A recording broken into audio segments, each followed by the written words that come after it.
Doctors lab Payyoli. നമസ്കാരം. Payyoli online വാർത്തകളിലേക്ക് സ്വാഗതം. പയ്യോളി നഗരസഭ സജ്ജീകരിച്ചുവെന്ന് പ്രഖ്യാപിച്ച Covid first line treatment centre പ്രവർത്തനം ആരംഭിക്കാത്തത് വിവാദമാവുന്നു. ഇരിങ്ങൽ ക്രാഫ്റ്റ് വില്ലേജിൽ സജ്ജീകരിച്ചിട്ടുള്ള Covid first line treatment centre എത്രയും പെട്ടെന്ന് തന്നെ തുറന്ന് പ്രവർത്തനം ആരംഭിക്കണമെന്നാണ് BJPയുടെ അഭിപ്രായം. അങ്ങനെ ഒരുപാട് ദുരിതങ്ങൾ അനുഭവിക്കുന്ന സമയത്ത് തീർച്ചയായിട്ടും ഈ സെൻറ്റർ ഉടനെ തുറന്ന് പ്രവർത്തിക്കേണ്ടതുണ്ട്.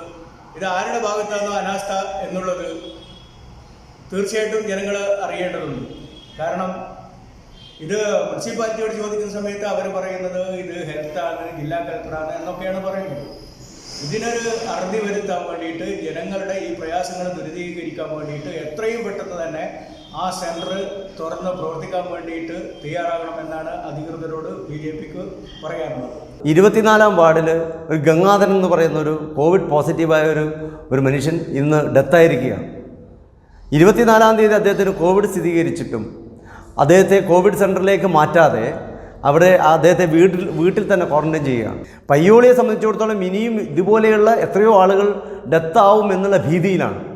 ഇത് മുനിസിപ്പാലിറ്റിയുടെ അനാസ്ഥയായിട്ടാണ് നമുക്ക് കാണാൻ സാധിക്കുന്നത്. കാരണം കോവിഡ് ട്രീറ്റ്മെൻറ്റ് സെൻറ്റർ FLTC സെൻറ്ററായിട്ട് നമ്മുടെ സർഗാലയ നേരത്തെ ബഹുമാനനായ MLA ഉൾപ്പെടെയുള്ള ആളുകൾ അവിടെ നിരീക്ഷിക്കുകയും അതിനു വേണ്ട എല്ലാ സജ്ജീകരണവും ഏർപ്പാടാക്കുകയും ചെയ്തിട്ട് പോലും ആ കോവിഡ് സെൻറ്ററിലേക്ക് പോസിറ്റീവായ ആളുകളെ മാറ്റുന്നില്ല എന്നുള്ളതാണ് നമുക്ക് കാണാൻ സാധിക്കുന്നത്. ഇതിൻ്റെ പിന്നിൽ ആരാണ് പ്രവർത്തിക്കുന്നത്? ഇതുകൊണ്ട് അവർക്ക് എന്താണ് നേട്ടം? പയ്യോളി മുനിസിപ്പാലിറ്റിയിലെ ജനങ്ങൾ ആകെ ഭീതിയിലാണ്. UDF ഇക്കാര്യത്തിൽ ഒരു ശക്തമായ തീരുമാനമെടുത്ത് മുന്നോട്ട് പോകും.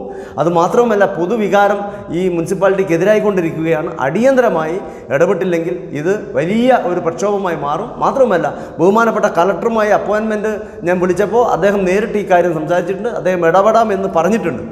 FLTC തുടങ്ങാത്തതിൻ്റെ ഒരു പ്രശ്നവുമായി ആൾക്കാർ സമരരംഗത്തേക്ക് ഇറങ്ങിയിരിക്കുകയാണ്. FLTC പയ്യോളി നഗരസഭയിലെ FLTC സർഗാലയയിൽ എല്ലാ ഭൗതിക സാഹചര്യങ്ങളും ഒരുക്കിക്കൊണ്ട് തയ്യാറായി കഴിഞ്ഞിരിക്കുകയാണ്. ലക്ഷണങ്ങളില്ലാത്ത രോഗികളേക്ക് മാറ്റാനുള്ള തയ്യാറെടുപ്പുകൾ നടന്നുകൊണ്ടിരിക്കുകയാണ്. ഹെൽത്ത് വിഭാഗത്തിൽ നിന്ന് ആൾക്കാരെ തിരഞ്ഞെടുത്തുകൊണ്ട്, വീടുകളിൽ സൗകര്യമില്ലാത്ത ആൾക്കാരെ തിരഞ്ഞെടുത്തുകൊണ്ടുള്ള ലിസ്റ്റ് വന്നാൽ ഉടനെ തന്നെ നമ്മുടെ FLTC ആരംഭിക്കും. എല്ലാ തയ്യാറെടുപ്പുകളും അവിടെ ഒരുക്കിയിരിക്കുകയാണ്. പയ്യോളിയിലെ കോവിഡ് രോഗി മരിച്ചതുമായി ബന്ധപ്പെട്ട് ഒരു ദിവസം നീണ്ടുനിന്ന പ്രതിഷേധങ്ങൾക്കാണ് പയ്യോളി നഗരസഭ സാക്ഷ്യം വഹിച്ചത്. ആദ്യഘട്ടത്തിൽ പ്രതിഷേധവുമായി എത്തിയ BJPയുടെ തുടർച്ചയായി Muslim Youth League, UDF, Youth Congress തുടങ്ങിയ സംഘടനകൾ പ്രതിഷേധവുമായി സജീവമായി രംഗത്ത് നിലയുറപ്പിച്ചു. പയ്യോളി നഗരസഭയ്ക്ക് കീഴിലുള്ള സർഗാലയിൽ സജ്ജീകരിച്ച FLTC പ്രവർത്തനം ആരംഭിച്ചില്ല എന്നതാണ് ഇന്നലെ ഉയർന്ന പ്രധാന ആരോപണം.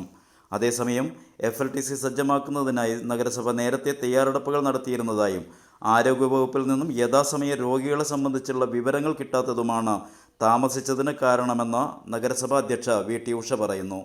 എന്തൊക്കെയായാലും ഒരു മരണം വേണ്ടി വന്നോ ഇത്തരമൊരു കേന്ദ്രം പ്രവർത്തന സജ്ജമാക്കാനെന്നത് ദൗർഭാഗ്യകരമായി. ഇതിൻ്റെ അടിസ്ഥാനത്തിൽ പയ്യോളിയിലെ ആദ്യത്തെ FLTC കേന്ദ്രം ഇന്നത്തേതോടുകൂടെ സർഗാലയിൽ പ്രവർത്തന സജ്ജമാവുമെന്ന് നഗരസഭാ അധികൃതർ ഉറപ്പു നൽകുന്നു. നിലവിൽ 50-ലധികം രോഗികളാണ് നഗരസഭാ പരിധിയിൽ വീടുകളിലായി നിരീക്ഷണത്തിലുള്ളത്. ഇവരിൽ നിന്നും വീടുകളിൽ അസൗകര്യമുള്ള 8 പേർക്കാണ് ആദ്യഘട്ടത്തിൽ പ്രവേശനം നൽകുക.